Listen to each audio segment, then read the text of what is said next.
गरीब ससुराल में दुबई वाली बहू ने भरवाया साल भर का राशन। गरीब घर में खाने तक के लाले पड़े हुए थे। घर में राशन लगभग खत्म हो चुका था। बेटा, कुछ कमाई लाया या नहीं?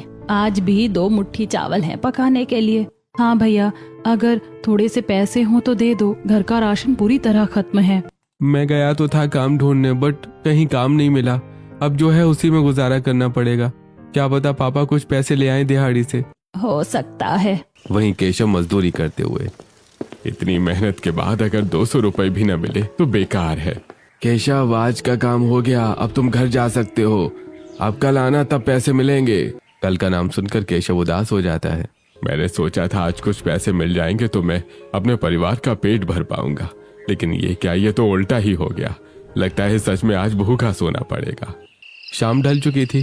केशव थके हुए कदमों से घर की ओर बढ़ रहा था। उसके चेहरे पर मायूसी साफ दिखाई दे रही थी। जेब पूरी तरह खाली थी। रास्ते भर वो यही सोचता रहा कि घर वालों को क्या जवाब देगा। सब लोग उम्मीद लगाए बैठे होंगे कि आज कुछ पैसे आएंगे और घर में भरपेट खाना बनेगा। उधर घर में सब उसकी राह देख रहे थे। लगता है तुम्हारे पापा आ गए। भगवान करे आज मजदूरी के पैसे मिल गए हों। घर में तो एक दाना भी नहीं बचा है। हाँ माँ, अगर पैसे मिल गए होंगे तो मैं अभी दौड़कर बनिया की दुकान से राशन ले आऊंगी। कई दिनों बाद पेट भर खाना मिलेगा। बस भगवान से यही दुआ है कि पापा खाली हाथ न लौटे हों। तभी केशव घर के अंदर आता है। सभी की नजरें उसकी जेब पर टिक जाती हैं। क्या हुआ जी, पैसे मिले ना? केशव चुपचाप जमीन पर बैठ जाता है। उसकी आंखें नम हो चुकी थी। नहीं मिले, मालिक ने कहा है कल आना, आज 1 रुपया भी नहीं दिया। ये सुनते ही पूरे घर में सन्नाटा छा जाता है। मतलब आज भी भूखे ही सोना पड़ेगा। आखिर कब तक ऐसा चलेगा? हर दिन बस उम्मीद और निराशा। रोने से कुछ नहीं होगा। घर में जो बचा है उसी से काम चलाते हैं।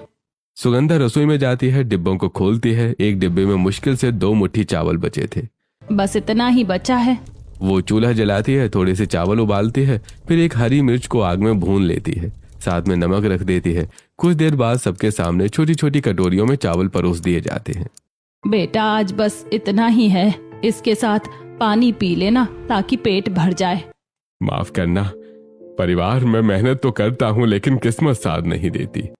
पापा, आपकी गलती नहीं है, गलती तो हमारी किस्मत की है। सभी लोग चावल में नमक और भुनी हुई मिर्च मिलाकर खाते हैं, फिर एक एक गिलास पानी पी लेते हैं। रात को सब अपने अपने बिस्तर पर लेट जाते हैं, लेकिन किसी को आंखों में नींद नहीं थी। दिन बीतते गए, घर की हालत और खराब होती चली गई।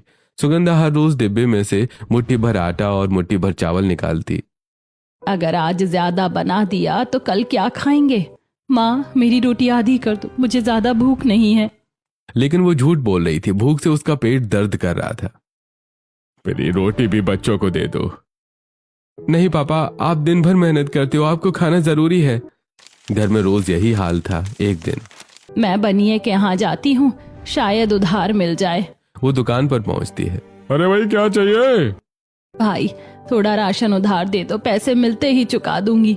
नहीं बहन, पहले ही बहुत उधार हो चुका है, अब और नहीं मिलेगा। घर में बच्चे भूखे हैं, बस थोड़ा सा दे दो। ठीक है, 100 ग्राम आटा और 100 ग्राम चावल ले जाओ, उससे ज्यादा नहीं है। सुगंधा की आंखों से आंसू निकल आते हैं। घर लौटकर, माँ, बस इतना ही मिला? हाँ बेटी। भगवान, आखिर हमारी परीक्षा कब खत्म होगी? अब मैं गांव में नहीं बैठूंगा, कहीं भी जाऊंगा लेकिन काम ढूंढ कर रहूंगा। बेटा, बहुत कोशिश कर चुका हूँ, इस बार हार नहीं मानूंगा। अगले दिन वो गांव गांव काम ढूंढता है, लेकिन कहीं पर काम नहीं मिलता। एक शाम, अरे तरुण बेटा, मैं शहर जा रहा हूँ, अगर चाहो तो मेरे साथ चलो। सच चाचा, वहाँ काम मिल जाएगा? अरे कोशिश करेंगे, गांव से तो अच्छा ही होगा। ये सुनकर तरुण की आंखों में उम्मीद की किरण जाग जाती है। अरे मैं चलूंगा चाचा। अगले दिन तरुण शहर चला जाता है। वहां उसे मजदूरी का काम मिल जाता है। कम पैसे थे लेकिन घर के हालात से बेहतर थे। कुछ हफ्ते बाद तरुण काम कर रहा था, तभी उसका फोन बजता है। हेलो तरुण, एक बात पूछूं? हाँ बोल दोस्त। दुबई चलेगा? क्या, दुबई? लेकिन कैसे? पासपोर्ट वीजा सब हो जाएगा, हमारी कंपनी लोगों को भेज रही है, बस तू तैयार रह। सच? सच कह रहा है? अरे हाँ हाँ बिल्कुल। मेहनत करेगा तो जिंदगी बदल जाएगी। तरुण की आंखों में पहली बार बड़े सपने दिखाई देने लगते हैं। अगर ऐसा हो गया तो मैं अपने परिवार की सारी परेशानियां खत्म कर दूंगा। फिर देर किस बात की है, तैयारी शुरू कर। तरुण अपनी जमा की हुई सैलरी निकालता है, उसी से टिकट और बाकी जरूरी काम पूरे करता है। कुछ दिनों बाद, बेटा अपना ख्याल रखना, मेहनत करना लेकिन ईमानदारी मत छोड़ना। जल्दी लौट कर आना भैया। मैं वादा करता हूँ इस बार लौटूंगा तो हमारी गरीबी पीछे छूट जाएगी। तरुण अपने दोस्तों के साथ दुबई के लिए हवाई जहाज में बैठ चुका था। ये उसकी जिंदगी की पहली हवाई यात्रा थी। जैसे जैसे जहाज आसमान में ऊपर जा रहा था वैसे वैसे उसके मन में अपने परिवार की तस्वीरें घूम रही थी। उसे माँ की अधूरी रोटियां, बहन की भूखी आंखें और पिता की टूटी हुई उम्मीदें याद आ रही थी। भगवान बस इतना कर देना कि मैं कुछ कमा सकूं, मेरे घर वालों को भूखा मत सुलाना। कई घंटों बाद जहाज दुबई पहुंचता है। एयरपोर्ट से बाहर निकलते ही तरुण की आंखें खुली की खुली रह जाती हैं। अरे वाह, इतनी बड़ी बड़ी इमारतें, इतनी साफ सड़कें, ये जगह तो किसी सपने जैसी लग रही है।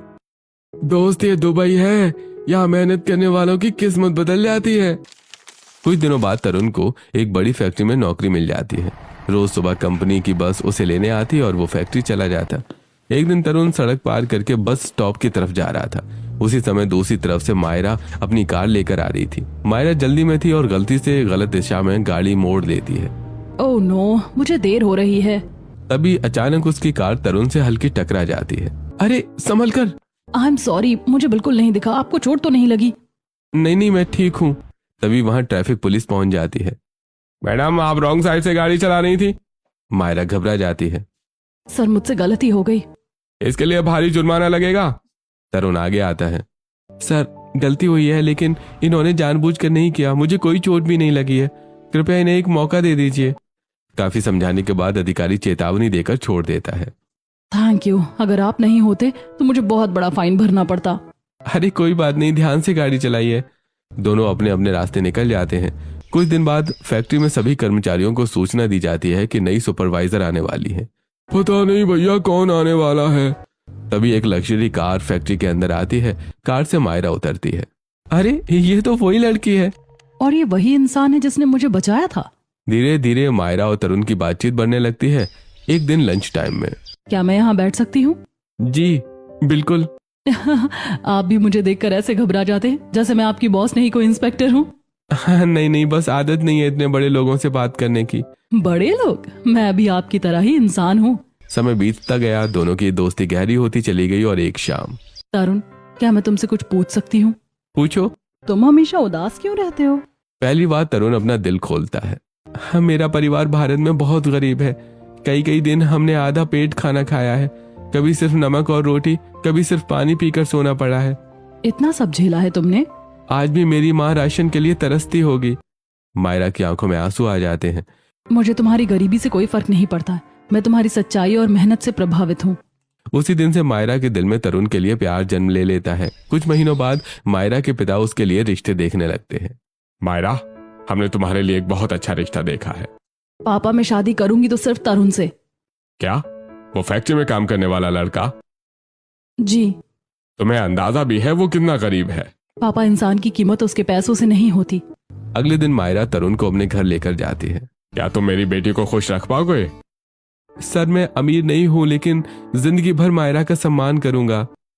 सम्मान से पेट नहीं भरता, लेकिन मेहनत से भरता है। पापा, अगर शादी करूंगी तो तरुण से ही करूंगी। मैं उसके साथ खुश रहूंगी। जी बेटी अपनी खुशी इसी में देख रही है। आखिरकार मायरा के माता पिता मजबूरी में मान जाते हैं। कुछ दिनों बाद दोनों की धूमधाम से शादी हो जाती है। मायरा, मैं तुम्हें महल नहीं दे सकता। मुझे महल नहीं, तुम्हारा साथ चाहिए। शादी के बाद मायरा और तरुण भारत लौटते हैं। गांव में सभी लोग हैरान थे। अरे देखो, तरुण दुबई से बहू लेकर आया है। बहू तो गहनों से लदी हुई है। लगता है किसी बहुत अमीर घर की लड़की है। जब तरुण घर पहुंचता है तो सभी उसे देखकर खुश हो जाते हैं। बेटा तू आ गया। फिर उसकी नजर मायरा पर जाती है। ये कौन है? हाँ माँ, ये आपकी बहू मायरा है। सुगंधा के चेहरे पर चिंता आ जाती है। बेटा तूने ये क्या कर दिया? इतनी अमीर लड़की हमारे घर में कैसे रहेगी? हमारे पास तो खाने तक का इंतजाम नहीं है। माँ, मायरा सब जानती है। माँ जी आप चिंता मत कीजिए, मैं यहाँ खुशी से रहूंगी। अरे वाह, गरीब घर में दुबई वाली बहू आ गई। देखना 2 दिन में भाग जाएगी। इतनी अमीर लड़की यहाँ कैसे टिकेगी? मायरा सब सुन लेती है लेकिन कुछ नहीं कहती। साधारण तरीके से मायरा का गृह प्रवेश होता है। भाभी, घर छोटा है लेकिन दिल बहुत बड़ा है। बस यही सबसे बड़ी दौलत है। अगले दिन पहली रसोई की रस्म थी। मायरा रसोई में जाती है और राशन के डिब्बे खोलती है, लेकिन हर डिब्बा खाली था। माँ जी, आटा कहाँ है? खत्म हो गया। चावल? वो भी नहीं है। मायरा की आंखें भर आती हैं। आखिर घर में सिर्फ चीनी बची थी। मायरा पानी में चीनी घोलकर शरबत बनाती है, फिर वो सबको गिलास पकड़ाती है। माँ जी, आज मेरी पहली रसोई है, मैं बस यही बना पाई हूँ। पूरे घर में सन्नाटा छा जाता है। भाभी, पहली बार कोई हमारी हालत देखकर रोया है। बेटी हमें माफ करना। मायरा गिलास हाथ में लेकर खड़ी थी, उसकी आंखों में से लगातार आंसू बह रहे थे। माँ जी, पापा जी, आज मैं एक वादा करती हूँ, अब इस घर में कोई भूखा नहीं सोएगा। मायरा के शब्द सुनकर सभी हैरान होकर उसकी ओर देखने लगते हैं। मायरा के वादा करने के बाद भी घर की हालत में कोई बदलाव नहीं आया था। गरीबी अभी भी उसी तरह घर के हर कोने में फैली हुई थी। अगले दिन सुबह तरुण जल्दी उठ गया। घर में खाने के लिए कुछ भी नहीं बचा था। ठीक है माँ, कोशिश करता हूँ, शायद थोड़ा बहुत उधार मिल जाए। बेटा, अगर हो सके तो बनिए के यहाँ से थोड़ा सा राशन ले आ, आज घर में एक दाना भी नहीं बचा है। तरुण गांव के बनिए की दुकान पर पहुंचता है। दुकान पर पहले से कुछ लोग खड़े थे। अरे वाह, दुबई से लौटे हुए बाबू साहब आ गए। क्या बात है तरुण, दुबई जाकर भी कंगाल ही लौटे हो क्या? दुकान पर खड़े लोग हंसने लगते हैं। हमने तो सोचा था दुबई से लाखों रुपए लेकर आएगा, और देखो आज भी उधार मांगने आया है। चाचा मजाक मत उड़ाइए, हालात खराब हैं, लेकिन हमेशा ऐसे नहीं रहेंगे। अरे पहले पुराना हिसाब चुका दो, फिर नई बात करना। बस पाव किलो आटा, पाव किलो दाल और पाव किलो चावल दे दीजिए, घर में खाने को कुछ नहीं है। ठीक है, इस बार दे रहा हूँ, लेकिन अगली बार बिना पैसे के मत आना। तरुण राशन लेकर घर लौट जाता है। घर पहुंचते ही सुगंधा और श्वेता राशन देखकर खुश हो जाती हैं। माँ देखो, आज दाल भी बनेगी, भगवान का लाख लाख शुक्र है। माँ जी, आज खाना मैं बना देती हूँ। रहने दे बहू, तू अमीर घर की लड़की है, तुझे हमारे चूल्हे चौके की आदत नहीं होगी। माँ जी, मैं सीख जाऊंगी। मैंने कहा ना रहने दे, मैं और श्वेता बना लेंगे। मायरा चुप हो जाती है। वो समझ चुकी थी कि सुगंधा अभी भी उससे नाराज है। दोपहर में पड़ोस की औरतें घर के बाहर खड़ी बातें कर रही थीं। अरे देखो, अमीर घर की बहू तो आ गई, लेकिन घर में राशन है क्या? सोने के गहने पहनने से पेट थोड़ी भरता है। इतनी बड़ी बहू आई है, अब तो घर में मिट्टी ही पका कर खिलाओगे क्या? उनकी बातें मायरा सुन लेती है। उसके चेहरे पर दर्द साफ दिखाई दे रहा था। दिन बीतते गए, लेकिन घर की हालत जस के तस बने रहे। कभी रोटी और चटनी बनती, कभी सिर्फ दाल चावल, और कई बार तो सिर्फ नमक के साथ सूखी रोटी। एक शाम मायरा रसोई के दरवाजे पर खड़ी थी। वो देख रही थी कि सुगंधा डिब्बे से बहुत सावधानी से चावल निकाल रही है। सुगंधा पहले एक मुट्ठी चावल निकालती है, फिर आधी मुट्ठी वापस डिब्बे में डाल देती है। मायरा ये देखकर हैरान रह जाती है। माँ जी, आप ऐसा क्यों कर रही हैं? बेटा, तुम नहीं समझोगी, समझाइए ना माँ जी। हम गरीब लोग हैं बेटी, अगर आज ज्यादा चावल बना दूं तो कल भूखे रहना पड़ेगा, इसीलिए हर दिन मुट्ठी मुट्ठी गिनकर निकालती हूँ। मायरा चुप हो जाती है। तुम अमीर घर में पली बड़ी हो, शायद तुम्हें कभी ये सोचना नहीं पड़ा होगा कि आज ज्यादा खा लिया तो कल क्या खाएंगे। ये सुनकर मायरा की आंखें भर आती हैं। नहीं माँ जी, अब मैं सब समझ रही हूँ। उस रात मायरा सो नहीं पाती। उसे घर की हर परेशानी दिखाई दे रही थी। पापा जी को काम नहीं मिल रहा था, श्वेता की पढ़ाई अधूरी पड़ी थी, तरुण की दुबई वाली नौकरी भी छूट चुकी थी, घर में हर दिन राशन का संकट था। पहली बार उसे एहसास हुआ कि गरीबी कितनी दर्दनाक होती है। अगर मैं इस घर की बहू हूँ तो इस घर की जिम्मेदारी भी मेरी है। अगले दिन रात के खाने में सिर्फ 4 रोटियां बनी थी। एक पापा जी की, एक तरुण की, आधी श्वेता की, आधी मेरी। और मेरी? बेटा, आटा खत्म हो गया। कोई बात नहीं माँ जी, मुझे भूख नहीं है। लेकिन सच ये था कि मायरा को भी बहुत भूख लगी थी। मायरा अपने कमरे में जाती है। उसके पास शादी से पहले के कुछ पैसे बचे हुए थे। उसने वो पैसे संभाल कर रखे थे। अगर ये पैसे घर के काम नहीं आएंगे तो इनका क्या फायदा? वो पैसे निकालकर तरुण के हाथ में रख देती है। ये क्या है? जो थोड़े बहुत पैसे मेरे पास बचे थे। नहीं मायरा, ये तुम्हारे पैसे हैं। अब मेरा और तुम्हारा कुछ अलग नहीं है, ये हमारे घर के पैसे हैं। अगले दिन तरुण उन्हीं पैसों को लेकर बनिए की दुकान पहुंचता है।